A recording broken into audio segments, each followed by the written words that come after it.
Hello guys, it's Mr. Sanchez coming at you another video. This last time we went over our left hand sum.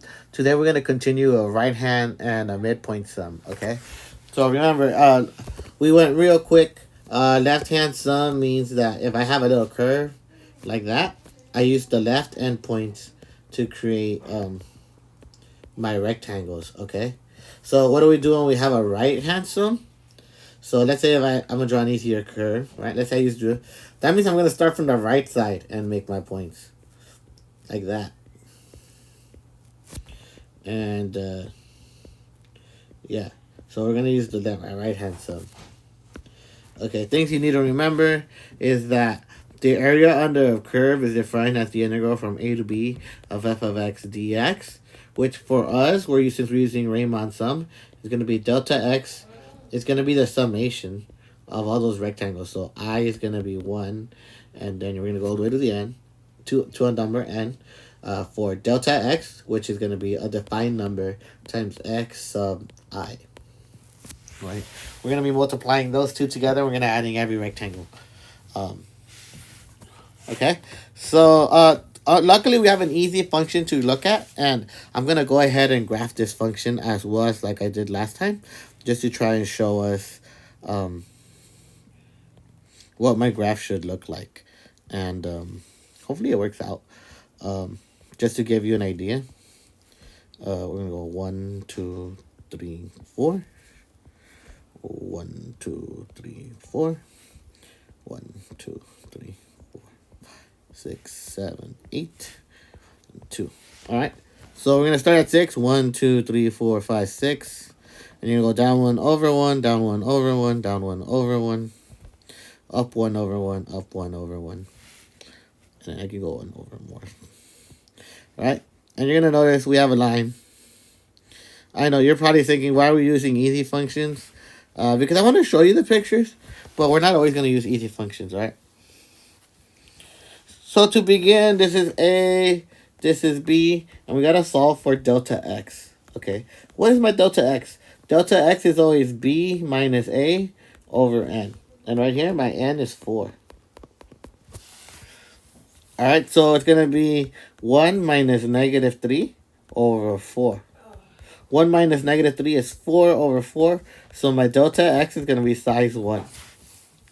All right. Since we're doing a right-hand sum. Right-hand sum. Sounds like handsome. Get it? Handsome. Handsome. Okay. I'm sorry.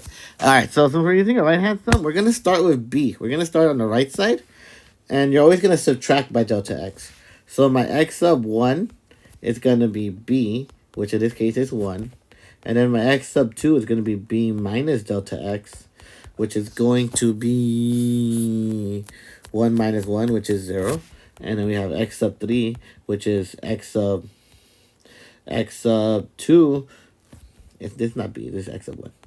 X sub 2 minus delta x, which is 0 minus 1 is negative 1. And then my x sub 3 is going to be x sub 2 minus delta x, which is going to be negative 2.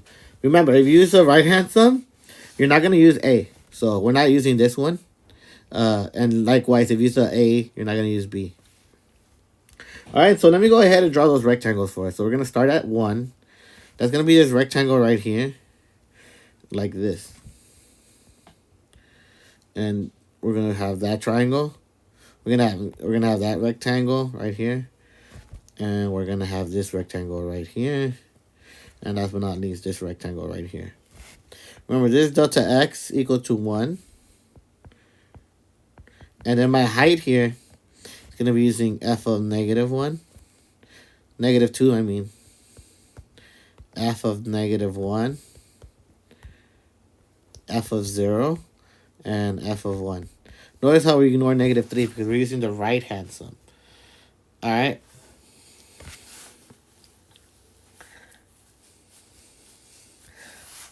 Now, all you gotta do is remember that the formula goes the summation of I equals 1 to the n equals 4 of f of x of I times delta x. I just wrote them backwards. It's going to be delta x is 1 times f of 1, x sub 1 plus 1 times f of x sub 2 times plus 1 times f of x times sub 3 plus 1 times f of x sub 4. Alright, and we can factor, we can ignore the 1, so now we just have to add f of x sub 1 plus f of x sub 2. And I'm not going to write 1. We know what those numbers are. So 1, 0, -1, -2. And then if we look at our graphs, our function, it's gonna be 1 plus 6, which is 7, 0 plus 6, which is 6, -1 plus 6, which is 5, and -2 plus 6, which is 4. And my answer is gonna be 6 plus 4 is 10, plus 5 is 15, plus 7 is 22. And let me just double check. Yep, that is correct. And this is an overestimate. Why is this an overestimate? You're going to see that it goes a little bit over. You're going to notice that it has this area that's over. So we're adding more. And it's an overestimate because the function is increasing.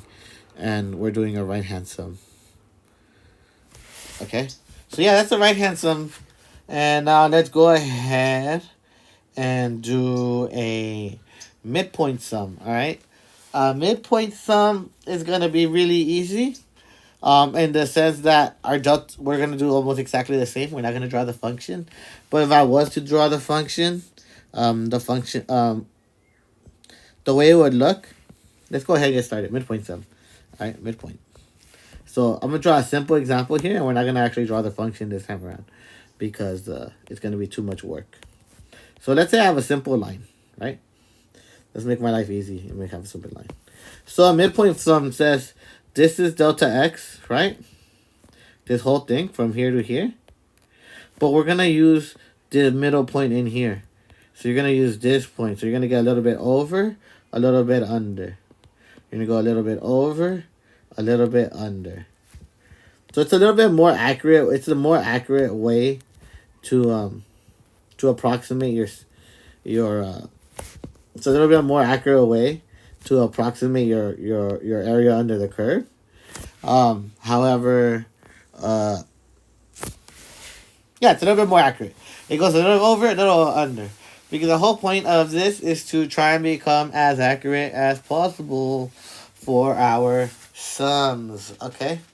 And so yeah, I'm going to go ahead and, as they say, do this problem. Alright? So what makes this hard is that you have to know how to find the middle point. Alright? So let's start with n, right? My n is 4. So I need to find my delta x, right? My delta x is going to be these two, right? 4 minus 0 over 4. 4 over 4, which is 1. Right? This next part is how do I find my x sub 1? That's going to be your a plus delta x over 2. All right? Now, why is it over 2? Because that makes it halfway. That's halfway. So, if this whole thing is delta x, then halfway would be delta x over 2. So, that's where this over 2 comes from. And a is because we start from the left-hand side, right? So, we're going to do 0 plus 1/2, which is 1/2. All right? And then, for x sub 2, we're going to do x sub 1. And then, you're going to be adding by your delta x from now on, okay? It's only the first one that matters to do that over 2 step, okay? So now this is going to be 1/2 plus 1, which is 3 over 2. And you're going to have your x sub 3, which is going to be your x sub 2 plus delta x, which is going to be 3 over 2 plus 1, which is going to be 5 over 2. And then you're going to have x sub 4, which is your x sub 3 plus delta x, which is going to be 5 over 2 plus 1, which is equal to 7 over 2, which is 4.5, 3.5, which is 3.5 2.5, 1.5, and 0.5. All right. And so here's the thing: we have to do the sum, right? We have to technically do the sum. It's really annoying. You know, you're gonna do the area from the integral from a to b. This one's so we're asking you for the area of this parabola from 0 to 4, f of x dx. And what's f of x? It's this parabola, and it's like we have to do the summation, which is gonna be my delta x is 1, so it's gonna be 1 times f of 0.5 plus 1 times f of 1.5 plus 2 times f of 2.5 plus 1 times 3.5. All right. Now, you have to plug that into the calculator. All right. I mean, you can do it by hand, but I don't like doing fractions. So the ones all go away, right? So here's what I'm going to do. I'm going to show you guys how to do it on the calculator real quick, because your calculator is going to be your best friend in this section. All right. So what you're going to do is you're going to clear all this out, and you're going to put your function in here. Okay. You're going to go to y1, and you're going to put your function. It's negative x squared plus 2x plus 10, right? And here we're going to use the table feature, and you're going to do second table set, all right? So this tells us where my table is going to start. I'll put my table starting at 0, and then this TBL, you're going to clear it. That's your delta x. You're going to put your delta x. 0, we're going to put 1, you're going to put 1. Okay, and my bad. And then up here in table start, we're gonna put your x sub 1. My x sub 1 was 0.5.